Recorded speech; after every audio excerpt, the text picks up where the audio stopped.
The fossil, named Trinity, is estimated to be about 68 million years old. For 23 years, she's been sitting in a museum in Illinois behind glass. Children stare at her bones. Scientists travel across the world to photograph her skull. Tour guides point at her teeth and explain how terrifying baby tyrannosaurs were. Her name is Jane, and the label next to her skeleton has been lying to millions of people. It says juvenile Tyrannosaurus rex. But in November 2025, a team of paleontologists published research that shattered that story. Jane isn't a teenager waiting to grow up. She's an adult, fully grown, peak physical condition, and she belongs to a species that the scientific community spent 15 years pretending didn't exist. A species one man convinced the world to erase. This is about how celebrity science can rewrite reality.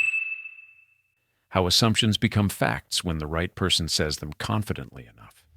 And how a fossil discovered by ranchers in Montana, two dinosaurs locked in combat, frozen at the moment of death, finally exposed to the truth. There are two apex predators in Hell Creek. There always were. And we've been teaching children the wrong story for decades. In the late 2000s, one paleontologist changed everything with a single idea. His name doesn't matter as much as his influence. He advised Hollywood. He gave TED Talks. He had the kind of reputation that made people listen without questioning. And his theory was elegant, simple, revolutionary. He said, "We've been naming too many dinosaurs." His argument? Dinosaurs don't just grow bigger, they transform. Their skulls reshape, horns rotate, spikes vanish, teeth change size and function. He called it ontogenetic morphing, dramatic physical transformation during growth. He showed slides, presented examples, and one by one, he started collapsing species. Dracorex, just a baby Pachycephalosaurus. Torosaurus, just an elderly Triceratops. Nanotyrannus, just a teenage T-Rex that hadn't hit its growth spurt yet. He reduced a list of 12 North American dinosaurs down to 7, made 5 species disappear with a presentation. And the scientific world believed him. Museums rewrote their displays. Textbooks were revised. Graduate students cited his work. For over a decade, if you suggested Nanotyrannus was real, people looked at you like you still believed in Brontosaurus. The consensus was clear. Nanotyrannus didn't exist.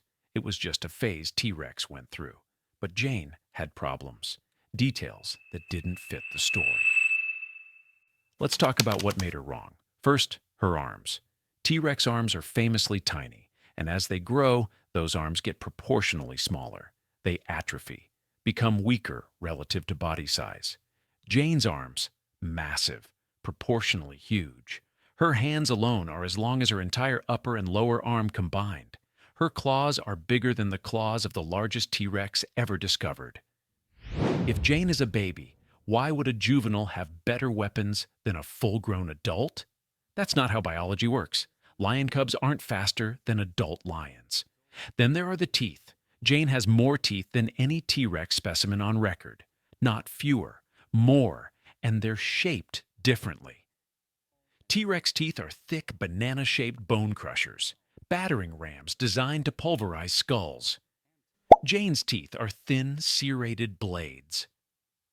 Surgical instruments built for slicing flesh, not crushing bone. Her legs are longer relative to her body. Her tail has fewer vertebrae.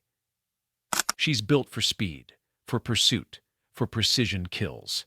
T-Rex is built like a tank. Jane is built like a scalpel. And then there's the skull anatomy, nerve patterns, sinus cavities. These structures form during embryonic development. They're locked in before birth. They don't change. Jane's don't match T-Rex at all. It's like comparing the blueprint of a sports car to a semi-truck. You can't morph one into the other. So how did scientists explain this away? They didn't. They ignored it. Because the theory was too elegant, too revolutionary, too backed by authority to question. Until 2006, when 3 ranchers in Montana made a discovery nobody could ignore. August 2006, Hell Creek Formation, Montana. Clayton Phipps, a real-life fossil hunter, was prospecting when his cousin spotted bone fragments leading up a hillside. What they uncovered became known as the dueling dinosaurs. 2 skeletons, physically entangled. Locked in combat, a triceratops and a small tyrannosaur, frozen at the moment of death. Both specimens were 98% complete, skin impressions intact. Possibly even soft tissue preserved. For 14 years, this fossil sat in legal limbo. Custody battles, failed auctions, museums couldn't touch it. But when the North Carolina Museum of Natural Sciences finally acquired it in 2020, paleontologists Lindsay Zano and James Napoli got to work, and they found the smoking gun.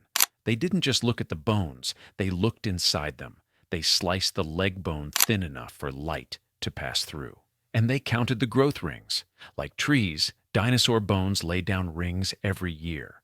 Those rings tell a story. If this was a juvenile T-Rex hitting a growth spurt, the rings should be wide, spaced out. That's what fast growth looks like. Instead, the rings were tight, cramped, closer and closer together toward the outside of the bone. This pattern is called an external fundamental system. It's the signature of an animal that has stopped growing. The specimen was roughly 20 years old when it died. Not a baby, not a teenager, an adult. At 20 years old, this animal weighed around 900 to 1,500 kilograms. A 20-year-old T-Rex weighs 8,000 kilograms. Understand what this means? This wasn't a T-Rex that died young. This was a different animal entirely, one that was fully grown at 1/10 the size. Zano and Napoli examined over 200 tyrannosaur fossils. They even found a real juvenile T-Rex skull bone sitting forgotten in a museum drawer in San Francisco. It looked nothing like Jane.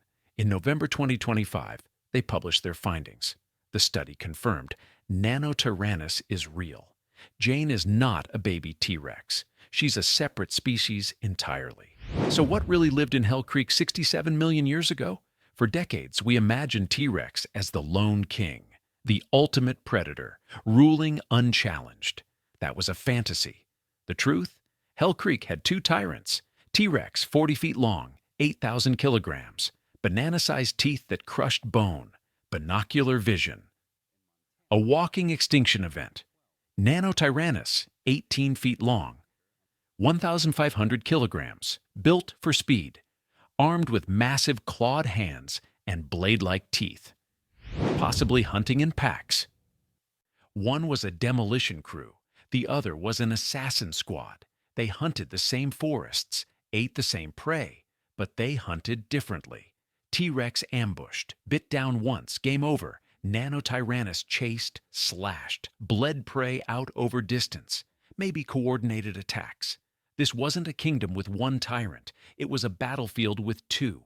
And here's what keeps scientists up at night. If Nanotyrannus was real, what else did we get wrong? How many other juvenile dinosaurs are actually distinct species?